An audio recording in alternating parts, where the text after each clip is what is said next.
There's a horror movie I love where no one's allowed to talk because scary monsters will hear them and eat them, and it's fantastic. But a main character has a cochlear implant and they get the depiction all wrong, which is a shame because cochlear implants are fascinating and ingenious devices, and because it breaks the movie for me.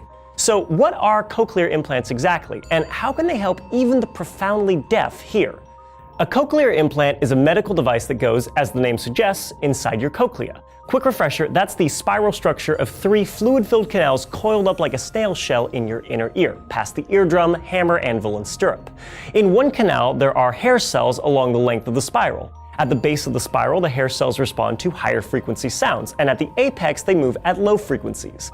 These movements trigger nerve cells, converting the sound waves to electrical impulses and passing the signal onto the brain for processing.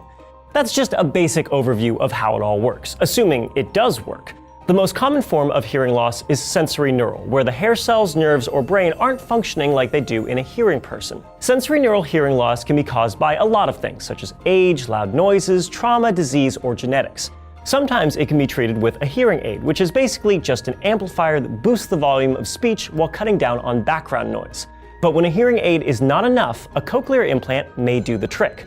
Instead of getting the outer and middle ear to transmit sound waves like a hearing aid does, a cochlear implant goes straight to the finish line. It consists of 2 parts, a speech processor and the actual implant. The speech processor sits on the back of the ear and is just what it sounds like. It takes the sounds it hears and converts them to electrical signals.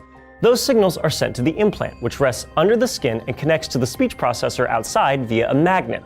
The implant has a long array of electrodes that actually curl up inside the cochlea, and when these electrodes go off, they trigger the nerve cells like the hair normally would.